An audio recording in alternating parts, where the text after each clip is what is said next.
Bismillahirrahmanirrahim. Assalamualaikum warahmatullahi wabarakatuh.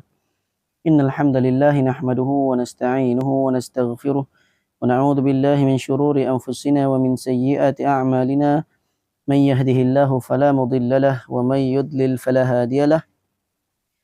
Wa asyhadu an la ilaha illallah wahdahu la syarika lahu wa asyhadu anna Muhammadan 'abduhu wa rasuluh. Ya ayyuhalladzina amanu taqullaha haqqa tuqatih wa la tamutunna illa wa antum muslimun, amma ba'd. Insyaallah pada malam ini kita akan meneruskan lagi pembacaan serta huraian ringkas dari kitab Al-Ghayah wa Taqrib atau lebih terkenal dengan matan Abu Syuja', dan kita membaca syarah ringkasnya yaitu dari kitab At-Tadhhibu fi Adillati Matn Al-Ghayah wa Taqrib fil Fiqh Syafi'i dengan judul syarah bagi matan Abi Syuja', Fiqh Islam Madhab Syafi'i, karangan Syekh Mustafa Dib Al-Bugha. Dan kali yang terakhir kita baru sahaja selesai menjelaskan berkenaan tentang waktu-waktu salat, waktu-waktu salat, mana setiap salat itu ada awal waktunya dan akhir waktunya. Seperti contohnya tentang subuh, awal waktunya adalah fajar kedua, fajar shadiq, fajar pertama, fajar kadhib. Sedang waktu ikhtiar sampailah isfar, ini terangnya fajar. Akhir waktu jawaz adalah sampai terbitnya matahari. Maksudnya di dalam mazhab Syafi'i dia ada waktu harus, waktu jawaz pilihan. Ada juga yang mana waktu yang ikhtiar kah? Gitulah lebih kurang, macam isya contohnya. Kan ada waktu ikhtiar 1 sampai 1/3 malam. Sedangkan waktu jawaz adalah sampai sebelum masuk waktu subuh. Jadi ada 2 waktu salat. Waktu ikhtiar ini waktu yang terpilih. Ini akhir 1/3 tuh waktu isya. Sebagaimana yang telah kita pernah jelaskan sebelum ini, waktu isya tuh pernah Nabi sholat pada waktu tengah malam, di lewat malam. Nabi kata, cuma saya tidak ingatlah lafaz hadisnya, tapi maksud hadis tersebut, dan hadis itu adalah hadis yang sahih. Nabi kata bahwa kalau tidak memberatkan umatku, ini adalah waktu isya. Insyaallah nanti akan datang saya coba cari hadisnya supaya dapat kita merujuknya atau membacanya bersama-sama. Baik, kita masuk pada faslun, masuk bab berkenaan syara'id wujubis shalah ataupun syarat wajibnya salat. Thalathatu asya, ada 3 syarat wajibnya salat.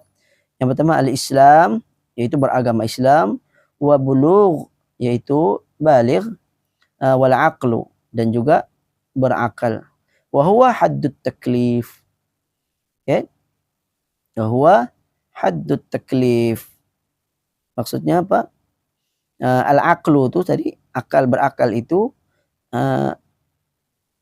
yaitu merupakan batas mulai kewajiban taklif. Ini dengan seseorang itu berakal ataupun sudah baligh, bulugh tadi, wa bulugh wal aqlu. Jadi kalau orang ni ada 3 syarat ni, maka dia wajib menunaikan solat. Salah satu tidak ada, contohnya Islam, dia sudah baligh tapi dia tidak berakal, maka tidak wajib. Demikian juga dia baligh, dia berakal tapi bukan beragama Islam, juga tidak wajib. Atau dia Islam dan berakal tapi belum sampai kepada umur baligh. Tentang baligh ini telah kita bahaskan sebelum ini di dalam bab sebelumnya. Tiga perkara ini adalah batasan di mana seseorang disebut sebagai mukallaf. Jadi ringkasannya kita boleh sebut mukallaf. Kalau kita sebut mukallaf, maksudnya merangkumi 3 perkara: Islam, baligh, dan berakal. Seseorang yang Islam dan dia telah baligh dan dia seorang yang berakal, maka disebut sebagai mukallaf. Artinya jika ketiga-3 perkara ini terdapat pada seseorang, maka dia wajiblah solat. wajib menunaikan cabang-cabang syariat yang lain yang diperintahkan oleh Allah. Jika ketiga-tiga perkara ini tidak terdapat pada diri seseorang, maka ia tidak dibebankan dengan apa-apa syariat. Mengenai syarat Islam, ini kita masuk kepada dalil-dalilnya. Dalam hadis yang diriwayatkan oleh Bukhari dan Muslim dari Ibnu Abbas radhiyallahu anhu, bahwasanya Rasulullah sallallahu alaihi wasallam mengutus Muadz bin Jabal ke Yaman. Lalu baginda bersabda, "Ud'uuhum ila syahadati an la ilaha illallah wa anni rasulullah. Fa inhum ata'u lidzalika fa'alimhum anna Allah qad iftarada 'alaihim 5 salawatin fi kulli yaumin wa lailah." Okay, dalam hadis yang sahih riwayat Bukhari dan Muslim, kata Nabi, "Ud'uuhum," ajaklah, berdakwalah. Ajaklah, yaitu kena dakwah apa? Syahadati alla ilaha illallah, agar manusia bersyahadah. Jadi sebagian orang ada yang kadang dakwahnya tuh memulakan dengan dia tidak mau suruh mengucap, tapi disuruh untuk belajar dulu Islam, belajar Quran, belajar sholat, sebagai faham betul-betul, baru disuruh bersyahadah. Sebenarnya tuh salah lah, karena seseorang yang mendapat hidayah dengan mengucap 2 kalimat syahadah, maka hidayah yang lain akan menyusul setelah itu. Maksudnya, bila seorang tuh mau mengucap 2 kalimat syahadah, maka setelah itu bila dia melakukan, dia mempelajari dan terus mengamalkan sholat, puasa, zakat, dan haji, maka dia akan dapat pahala terus. Oke, cuma ini orang kata pilihan lah. Oke, ataupun kita kata cara uslub dakwah masing-masing. Ada orang yang mengajar mungkin dakwah bil hal, sebab itu dakwah ini pembahasannya luas lagi lah. Cuma kalau kita ikut pada apa yang ditentukan oleh Nabi Shallallahu Alaihi Wasallam, maka dakwah Nabi perintahkan Muaz pergi ke Yaman, suruh mengucap dulu. Nah, cuma ialah tidaklah terus mengucap. Kalau orang tu ada salah faham tentang agama Islam, diterangkan. Okay, diterangkan. Lalu disuruh agar mereka bersaksi mengucap 2 kalimat syahadah. Perkara yang paling mudah. Namun bagi orang yang memahami bukan mudah. Kan? Orang yang memahami maksudnya mengucap 2 kalimat syahadah artinya dia memeluk Islam. Maka ada sebagian orang tidak mau. Padahal mengucap syahadah ini sangatlah mudah sekali. Okey. Wa anni Rasulullah. Okey, Nabi suruh agar kita berdakwah kepada mereka untuk bersaksi bahwa tiada Tuhan yang berhak disembah melainkan Allah dan Nabi Muhammad adalah utusan Allah. Fa inhum ata'u lidzalik. Jika mereka telah mentaati, maksudnya mereka telah mengucap 2 kalimat syahadah, yakni telah memeluk agama Islam. Fa'alimhum, maka ajarkan kepada mereka annallaha qad iftarada alaihim. Jadi jangan ajar dulu tentang salat. Ajar dulu mereka supaya mengucap 2 kalimat syahadah. Bila mereka telah mau mengucap 2 kalimat syahadah, kalau ditanya apa arti la ilaha illallah, kita terangkanlah. Maksudnya begini begitu. Difahamkan tentang kalimat la ilaha illallah, dan syarat-syaratnya, rukun-rukunnya, ataupun kalaupun tidak secara detail satu persatu, sekurang-kurangnya memahami maksud di sebalik la ilaha illallah. Karena ada sebagian orang mengucap la ilaha illallah tapi tidak memahami. Okey? Fa inhum ata'u lidzalika fa'alimhum annallaha qad iftarada 'alaihim 5 salawatin.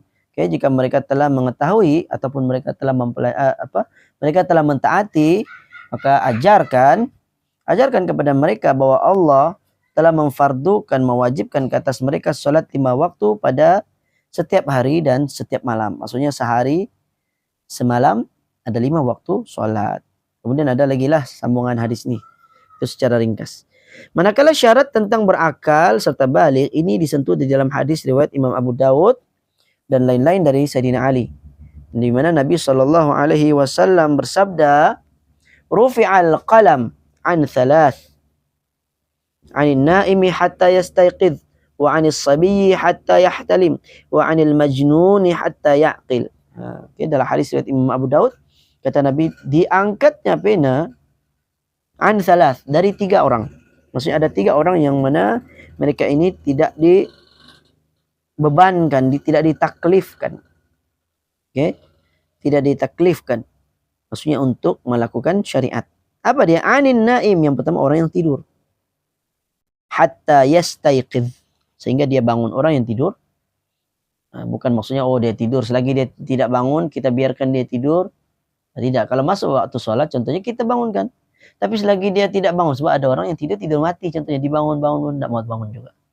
Nah, maka setelah dia bangun, maka dia dibebankan untuk melakukan syariat. Wa anis sabiyyi hatta yahtalim, dari kanak-kanak kecil sehingga dia telah ihtilam. Ihtilam ini mimpi basah.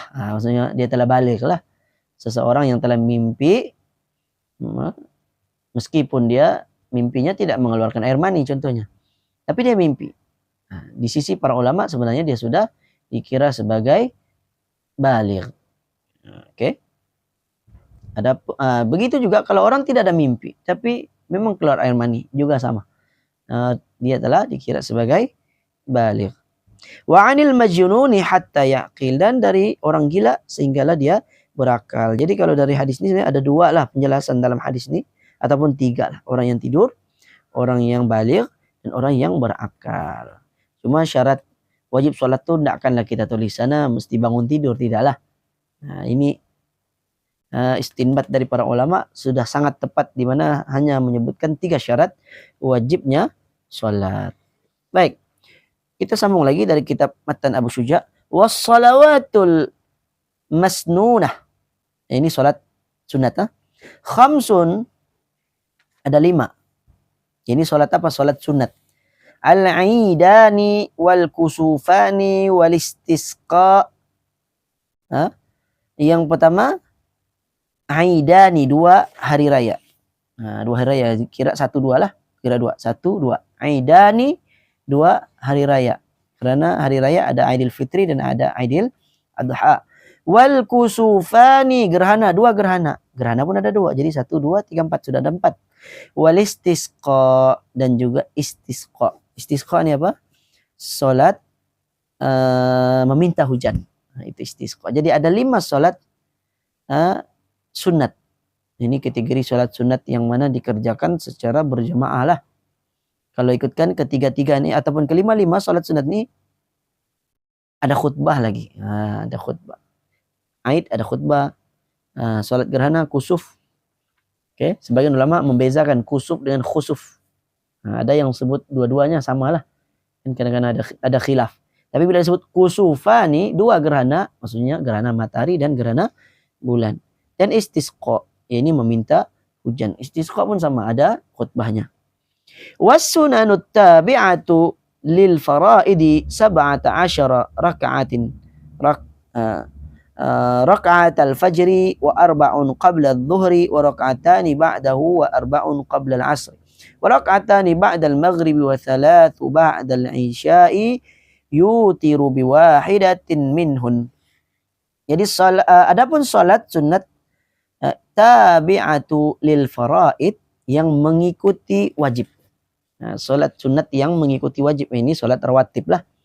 10 raka'atin, ada 17 rakaat. 10 rakaatin. 17, maksudnya ada 17. 7 10. Artinya 17 rakaatin. Rakaat al-fajri, 2 rakaat sebelum subuh. 4 qabla adh-dhuhri, 4 rakaat sebelum zuhur. Wa raka'atani ba'dahu, 2 rakaat selepas zuhur. Wa 4 qabla al-'asri, dan 4 rakaat. Wa 4 qabla al-'asri, oke, 4 rakaat sebelum asar. Wa raka'atani ba'da al-maghrib, 2 rakaat selepas maghrib. Wa 3 ba'da al-'isya, wa 3 ba'da al-isya wa witru wa biwahidatin minhunna, dan juga 3 rakaat lagi setelah isya dengan salat witir, 1 rakaat yang terakhir. Baik.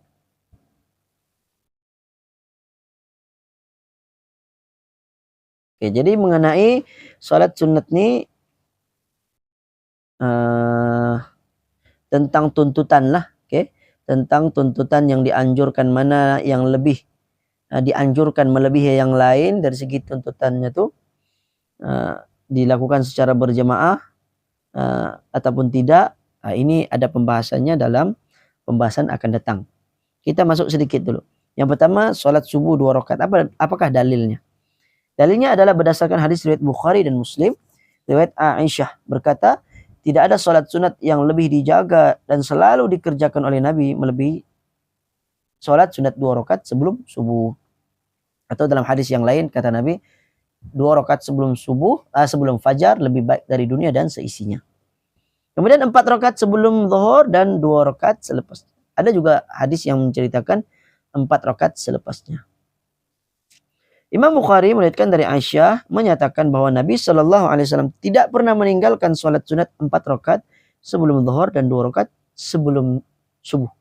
Itulah hadis riwayat Bukhari sebut Nabi tidak pernah meninggalkan 4 rakaat sebelum zuhur. Maksudnya 4 rakaat ini yang dituntut.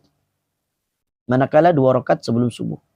Dalam riwayat Muslim pula menyatakan Aisyah kata Nabi SAW salat sunat 4 rakaat sebelum zuhur di rumah aku. Kemudian pergi ke masjid untuk mengimamkan salat, lalu pulang ke rumah dan salat lagi 2 rakaat. Jadi artinya zuhur ni 4 sebelum, 2 selepas. Baginda pun menambah 2 rakaat lagi setelahnya sebagaimana diriwayatkan oleh Imam yang 5 yang disahihkan oleh Imam At-Tirmidzi dari Ummu Habibah. Dia berkata, aku mendengar Rasulullah SAW bersabda, "Man shalla 4 raka'atin qabla adh-dhuhri wa 4 ba'daha, harramahullahu 'alan nar." Sesiapa yang salat 4 rakaat sebelum zuhur dan 4 rakaat sesudahnya, maka Allah akan mengharamkan untuknya masuk ke dalam api neraka. Oke, jadi ada riwayat yang kata 4 sebelum zuhur, 2 selepas zuhur. Manakala riwayat dari Ummu Habibah ini pula 4 sebelum zuhur, 4 selepasnya. Jadi ada khilaf lah. Ataupun ada yang kata, ada yang dikira sebagai muakkad, ada yang ghair muakkad. Salat sunat Jumat pula sama seperti sunat zuhur. Salat sunat zuhur ini sebagaimana di dalam mazhab Syafi'i lah. Di dalam mazhab Syafi'i maka mereka kiaskan zuhur dengan Jumat, sehingga walaupun tidak ada spesifik menyatakan sebelum Jumat, sebagian ulama menyatakan bahwa termasuklah sebelum Jumat itu dia dikiaskan kepada zuhur sebelum zuhur. Okay? Karena salat Jumat adalah merupakan pengganti salat zuhur. Itu adalah hujah dalam mazhab Syafi'i. Sebagaimana pula diriwayatkan dalam hadis riwayat Imam Muslim dari Abu Hurairah radhiyallahu anhu, dia berkata bahwa Nabi SAW bersabda, "Idza shalla ahadukumul jum'ah falyusalli ba'daha 4." Apabila seseorang dari kamu selesai salat Jumat, maka hendaklah dia salat sunat 4 rakaat sesudahnya. Okay?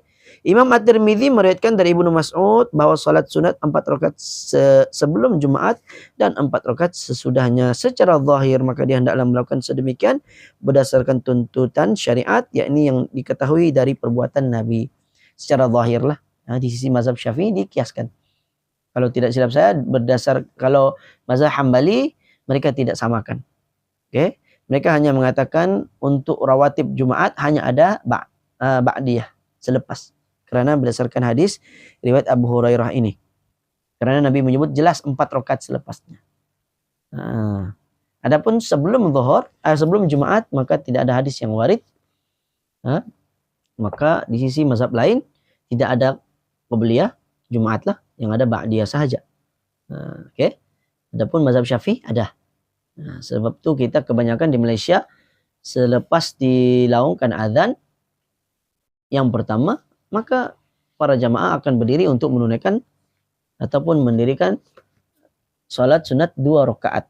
Ya ini qabliyah. Okay? Cuma ini khilaf.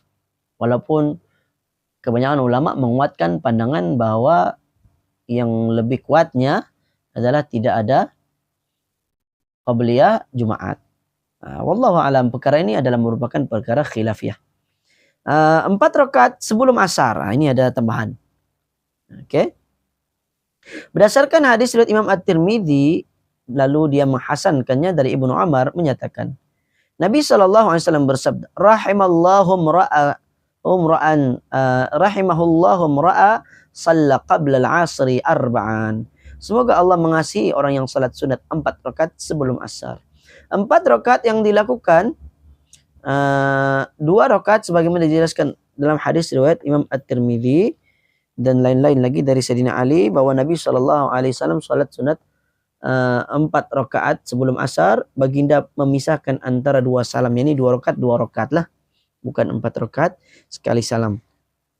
Walaupun ada juga ulama yang kata 4 rakaat tuh sekali salam. Memang saya pernah terbaca. Cuma yang lebih tepatnya salat sunat ini memang dikerjakan 2 rakaat lah sebagaimana hadis yang dijelaskan. Cuma hadis itu menceritakan tentang salat malam lah.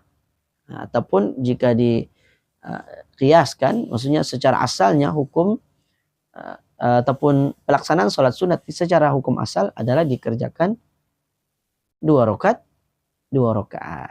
Ada ulama lain juga yang tidak memasukkannya 4 rakaat sebelum asar ini sebagai rawatib. Mungkin mereka hanya memaksudkan, yang dimaksudkan di sini adalah salat sunat mutlak. Wallahu alam. Karena ada hadis yang perinciannya satu persatu yang Nabi sebut dalam hadis, di mana Nabi sebut satu persatu tentang 2 rakaat sebelum fajar ataupun sebelum subuh, 4 rakaat sebelum zuhur, 2 rakaat selepas zuhur, 2 rakaat selepas maghrib, 2 rakaat selepas isya. Jadi dari hadis itu jelas menunjukkan asar tidak ada rawatib. Manakala hadis yang lain pula menyebutkan 2 rakaat sebelum zuhur dan 2 rakaat selepas zuhur. Ada pula menambah 4 rakaat sebelum zuhur, 4 rakaat selepas zuhur. Namun tidak ada penambahan asar kecuali hadis ini. Jadi 4 rakaat sebelum asar nih adakah termasuk rawatib? Tapi kalau dalam matan Abu Syuja ini dimasukkan dalam perkiraan rawatib. Jadi khilaf lah. Satu, kalau kita lihat pada matan kitab mazhab Syafi'i yang lain tidak dimasukkan sudah. Kalau tidak silap saya dalam kitab matan Safinatun Najah dia tidak dimasukkan untuk sholat asar ini, dan itu yang lebih tepat lah sebenarnya. Baik, kita ada masalah lagi sedikit. Kita teruskan. Wa thalathu nawafila muakkadatun. Kita masuk pada matan seterusnya. Ada 3 salat sunat muakkad. Salat nawafil muakkadat. Nawafil maksudnya salat sunat. Ini salat sunat yang muakkadat, yang dituntut. Maksudnya penekanannya lebih lah. Lebih lagi. Yaitu ada 3, yaitu salatul lail, salat malam, wa salatud duha, salat duha ini waktu siang, wa salatut tarawih. Salat tarawih ini khusus di bulan Ramadan.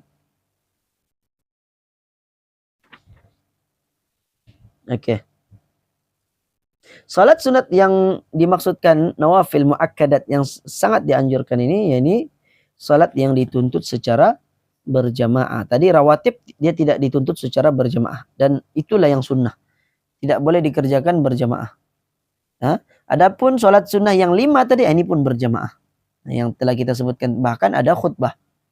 Jadi ada salat sunnah ada 5, kemudian salat sunat rawatib ada 17 rakaat. Yang lebih tepat berapa rakaat? Kalau kita buang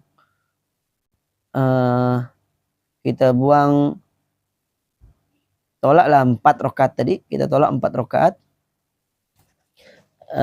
sebelum asar. Tolak berapa jumlah dia?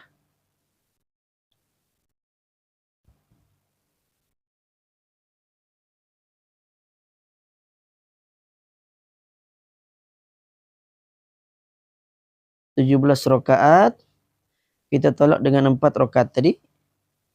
Manakala witir juga ditolak lagi. Tolak lagi 1.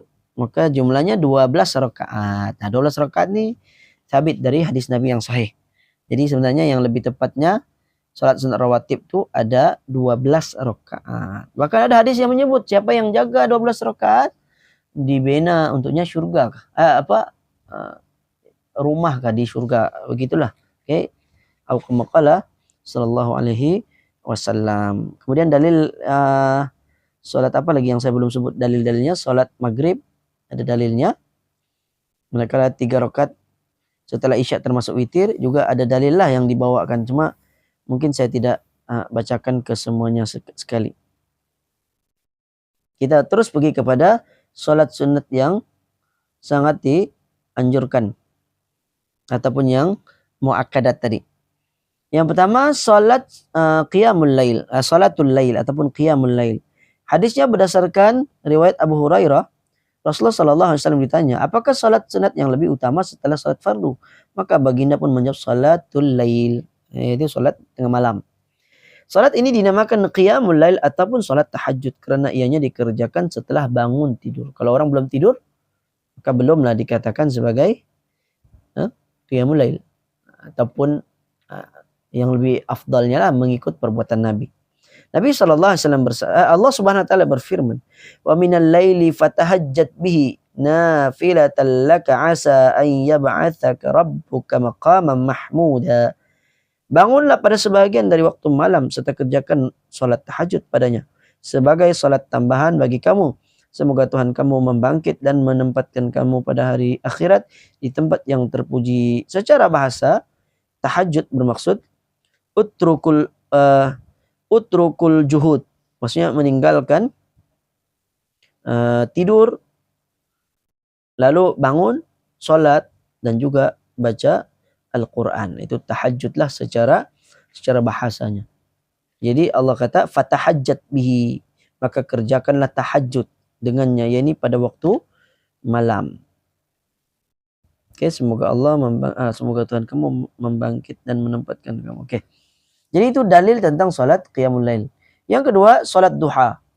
Hadis riwayat Bukhari dan Muslim, Abu Hurairah mengatakan, kekasihku yakni Rasulullah mewasiatkan kepadaku 3 perkara.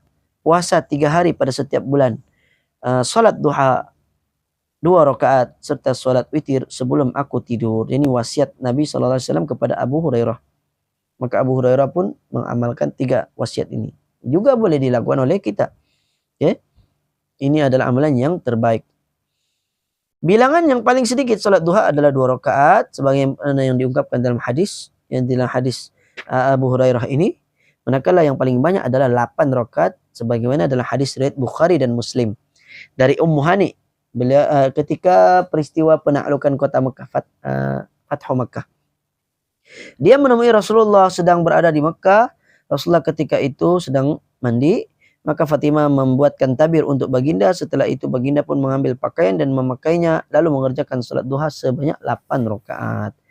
Yang lebih baik adalah melaksanakan salat sunat duha secara dipisahkan 2 rakaat.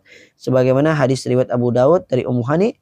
Bahwa Rasulullah SAW salat sunat sebanyak 8 rakaat. Waktu peristiwa penaklukan kota Mekah. Dan baginda memberi salam setiap 2 rakaat. Oke. Waktu duha ini adalah bermula naiknya matahari sehinggalah tergelincir sebelum masuk waktu zuhur lah, daripada naiknya matahari sepenggala, yakni setelah terbitnya matahari masuk waktu syuruk, maka biarkan sedikit lama, kurang lebih 20 menit, maka kira-kira waktu itu telah mula masuk waktu duha, bolehlah kita kerjakan salat sunat. Sebagian ulama kata dia pengganti bagi salat qiyamul lail. Kalau kita lupa qiyamul lail di malam hari, kita boleh kerjakan duha di siang hari. Imam Muslim meriwayatkan dari Zaid bin Arqam berkata, Nabi mengunjungi penduduk Quba ketika itu mereka sedang salat duha. Nabi bersabda, "Salatul awwabin idza ramadatil fisalu minad duha." Salat awwabin duha dikerjakan ketika anak-anak unta mulai rasa kepanasan pada waktu duha. Okay? Jadi solat awwabin ini adalah solat duha. Ada hadis yang tidak sahih yang lain yang sebagian orang mengamalkan. Kalau dalam kitab buku salat-salat sunat pun kadang-kadang dimasukkan solat awwabin ini antara maghrib isya. Nah, sebenarnya hadis itu tidak sahih. Yang lebih tepatnya, yang lebih sahihnya adalah solat awwabin adalah solat duha yang dikerjakan pada waktu pagi. Baik, yang ketiganya adalah solat tarawih. Saya kira solat tarawih ini semua maklum lah. Kita semua telah maklum tentang dalil-dalil tentang solat tarawih. Jadi saya kira cukup dahulu untuk malam ini. Mudah-mudahan ada manfaat yang boleh kita ambil bersama. Nanti kita akan sambung lagi pada faslun syara'itis shalah. Syarat-syarat sah salat. Syarat salat. Ya, ini dia berbeza dengan syarat wujubus shalah, wajib salat. Kalau yang syarat sah nih, kadang-kadang dia tidak wajib salat, tapi dia kerjakan juga salat, maka dia salatnya diterima, sah. Karena telah mencukupi syarat. Okay? Jadi saya kira itu dahulu yang baik datang dari Allah, yang lemah dari saya sendiri. Saya memohon maaf sekiranya ada kekurangan. Aqulu qouli hadza wa astaghfirullahal azim li wa lakum wa sallallahu ala nabiyyina Muhammad wa ala alihi wa sahbihi wa baraka wasallam. Subhanakallahumma bihamdika asyhadu an la ilaha illa anta astaghfiruka wa atubu ilaik. Assalamualaikum warahmatullahi wabarakatuh.